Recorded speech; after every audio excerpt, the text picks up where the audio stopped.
নিজের নেক আমল কবুল হওয়া নিয়ে কখনোই আনন্দ উল্লাস করবেন না, বরঞ্চ সেটা প্রত্যাখ্যান হওয়া নিয়ে ভয় করুন। কেননা সমুদ্রের মধ্যে অনেক জাহাজ ডুবে গিয়েছে, অনেক জাহাজ ডুবে যায়, কিন্তু সমুদ্রের কিছুই হয় না। প্রিয় ভাই, সেম আমার আপনার নেক আমল, সেটা আল্লাহ পাকের কোনো প্রয়োজন নাই। আল্লাহ পাকের ইবাদত আমি আপনি করলেও আল্লাহ পাকের কোনো কিছু যায় আসে না। এরকম নয় যে আমি আপনি ইবাদত না করলে, যেমন আমাদের সংসারে যদি আমরা দায়িত্বশীল হই, আমরা যদি ইনকাম না করি, আমার আপনার পরিবার কিন্তু খেতে পারে না। আমার আপনার ইনকামের পর পরিবার খেতে পারে, সুতরাং আপনি ইনকাম করবেন, আপনার পরিবার খাবে। আপনি ইনকাম করতে পারবেন না, আপনার পরিবার কষ্টে থাকবে। আর আল্লাহ পাকের বিষয়টা হচ্ছে অন্যরকম। আপনি যদি আল্লাহ পাকের ইবাদত করেন তাহলে আপনার লাভ, কিন্তু আল্লাহ পাক আপনি যদি ইবাদত না করেন, আল্লাহ পাকের কোনো কিছুই হবে না।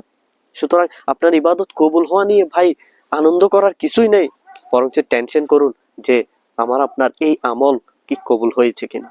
প্রিয় ভাই, শয়তান অনেক মানুষকে ধোঁকার মধ্যে ফেলেছে। শয়তানের যে অহংকার করার কারণে শয়তান ধ্বংস হয়েছে, এই বিষয় থেকে আমরা শিক্ষা গ্রহণ করি।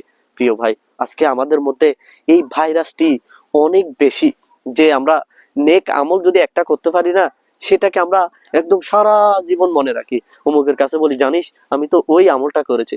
অমুকের কাছে বলি, জানিস আমি তো ওইটা করেছি। অমুকের কাছে বলি, ভাই আপনি কি জানেন আমি ওই দিন ওই ওই ওই লোকটাকে আমি ভালো কিছু উপহার দিয়েছি, আমি তাকে নামাজের দাওয়াত দিয়েছি, আমি তাকে এটা করেছি, আমি তাকে ওইটা করেছি। কিন্তু আফসোস, আমরা যে গুনাহ করি সেই গুনাহগুলোর কথা আমরা ভুলে যাই।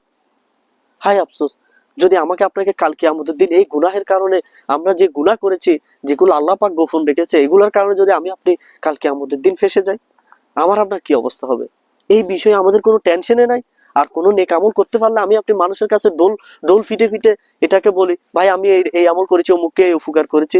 আর আপনি যে আল্লাহ পাকের নাফরমানি করেছেন, সেই নাফরমানি গুলোর কারণে যদি আল্লাহ পাক আপনাকে জাহান্নামে দেয়, আপনি কি করবেন? কি হবে আমার আপনার? আমার আপনাকে বাঁচানোর মতো আর কেউ কি থাকবে? প্রিয় ভাই, সুতরাং কখনোই নিজের আমল দিয়ে জান্নাতে প্রবেশ করা, কবরের আযাব থেকে বাঁচা, এটা সম্ভব নয়। একমাত্র মাধ্যম হচ্ছে আল্লাহ পাকের রহমত, আল্লাহ পাকের দয়ার নজর।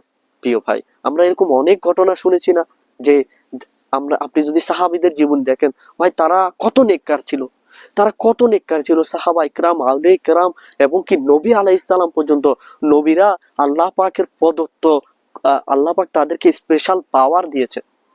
তারা পর্যন্ত দিন রাত ইবাদত করার পরেও আল্লাহ পাকের দরবারে এত বেশি কান্না করতো, এত বেশি কান্না করতো, যে তারা সব সময় আল্লাহ পাকের আযাবের ভয়ে থাকতো। এবং কি আমরা এটাও শুনেছি যে হাদিসে পাকের মধ্যে রাসূল পাক সাল্লাল্লাহু আলাইহি সাল্লাম ইরশাদ করেছে, যে এরকম হাদিসে পাকের মধ্যে এসেছে যে রাসূল পাক সাল্লাল্লাহু আলাইহি সাল্লাম প্রতিদিন 70 বার পর্যন্ত তওবা করতেন। প্রিয় ভাই, তো আমার আপনার কেন আমরা তওবা থেকে উদাসীন?